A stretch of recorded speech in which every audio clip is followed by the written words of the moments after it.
Je suis le bon berger qui donne sa vie pour ses brebis. Le Seigneur soit avec vous et avec votre esprit.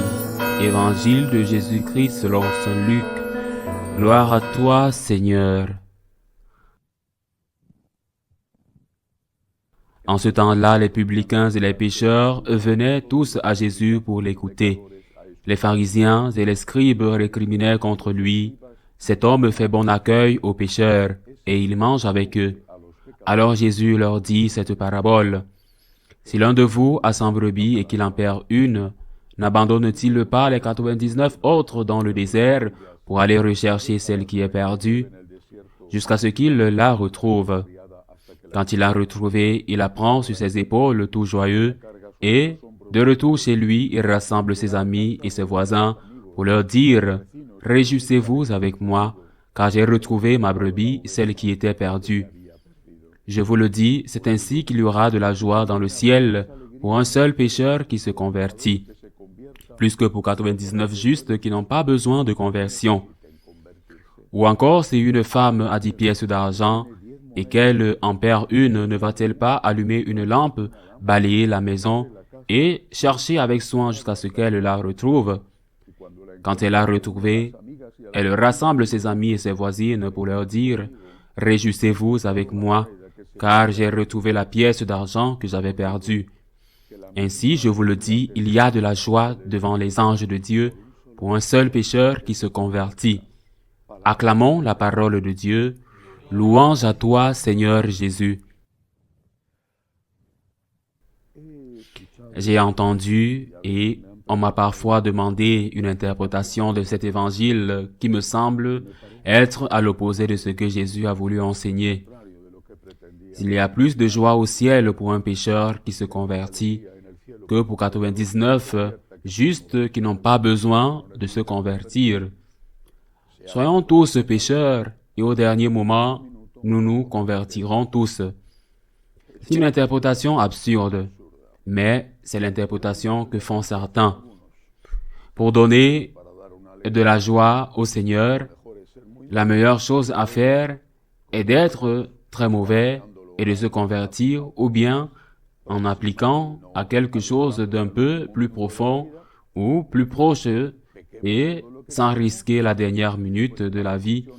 Péchons autant que nous voulons et ensuite, en nous confessant, nous nous repentons. Le Seigneur se réjouit de se repentir. Je le répète, une interprétation dangereuse qui justifie le péché et qui à la fin devient absurde et ridicule. Pour cette raison, prenons un exemple. Un père, une mère ont 2 enfants. 2 enfants, je ne dis pas un mauvais et un bon, comme dans la parabole du fils, mais je dis 2 enfants normaux, tous les 2. Ils les aiment beaucoup. Bien, ils ont tous les 2 plusieurs fois contre la volonté de leurs parents. Ils ont tous les 2 une moto et ils le conduisent tous les 2 sur la route. Ils vont tous les 2 au travail, à l'université avec leur moto.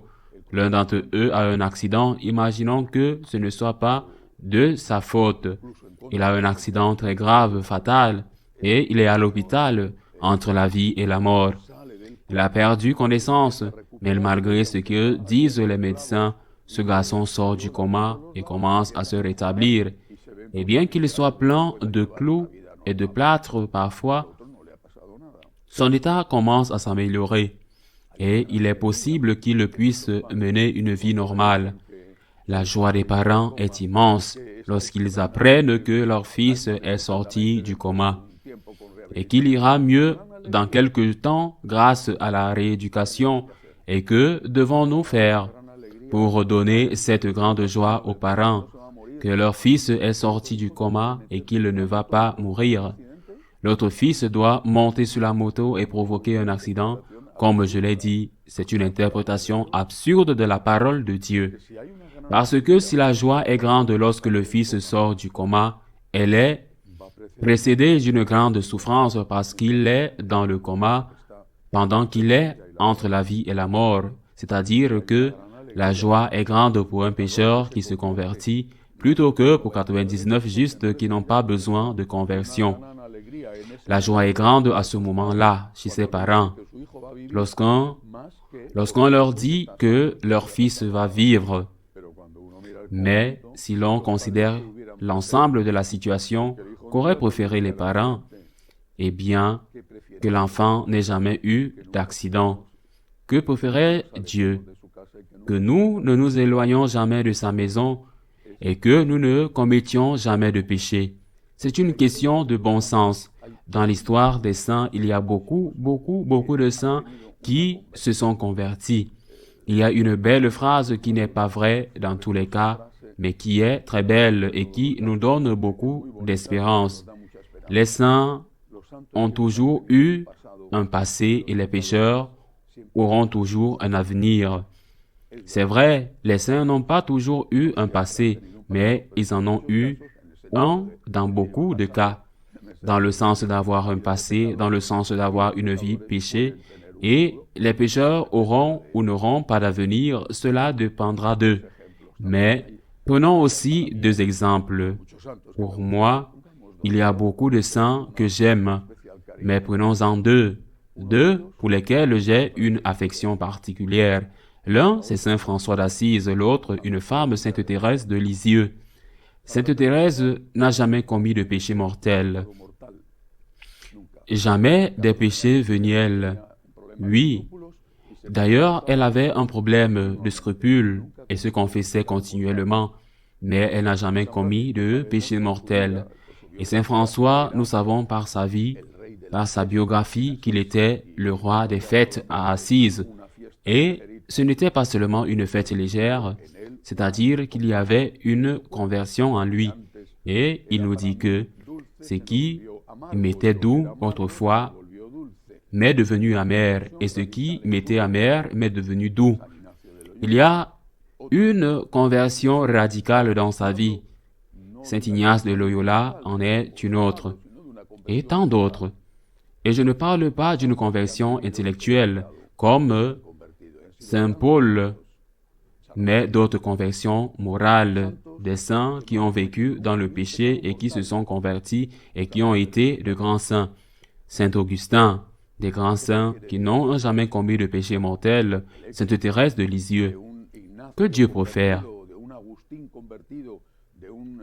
Le succès d'un Ignace converti, d'un Augustin converti, d'un François converti a été extraordinaire. Leur influence extraordinaire. Quelle influence les confessions de Saint Augustin ont eu et ont encore? Mais que peut faire Dieu? Une Sainte Thérèse, morte très jeune, est entrée au Carmel de Lisieux dans sa prime jeunesse, où elle a passé les courtes années de sa vie. Que préfère Dieu? Que préfère un père, une mère, qu'un fils n'ait jamais d'accident de moto, ou qu'un fils ait un accident de moto, qu'il soit mort et qu'il se rétablisse? Que préfère un père ou une mère? Je serai très heureux quand on m'annoncera qu'il est sorti du coma. Oui, c'est vrai. Vous serez très heureux, mais les souffrances avant. Rendons donc grâce à Dieu qui est venu chercher la brebis perdue. Remercions Dieu d'être venu guérir ceux d'entre nous qui sont malades. Remercions Dieu pour sa divine miséricorde, mais essayons de ne pas le faire souffrir. Le péché le fait souffrir, qu'il s'agisse d'un péché direct contre lui, par exemple ne pas aller à la messe le dimanche, est un péché mortel, ou d'un péché indirect, par l'intermédiaire de notre voisin, qu'il s'agisse d'un péché d'action ou d'un péché d'omission. Qu'est-ce qui est le mieux? Le mieux, c'est que la brebis ne quitte pas la bergerie, que la brebis ne quitte pas le bercail, que la brebis ne se mette pas en danger d'être mangée par les loups. Ce que nous savons, malheureusement, il y a le bon berger qui va à notre recherche. Remercions Dieu qu'il soit parti à notre recherche et essayons de ne pas le quitter pour ne pas le faire souffrir et ne pas me mettre en danger. Ainsi soit-il.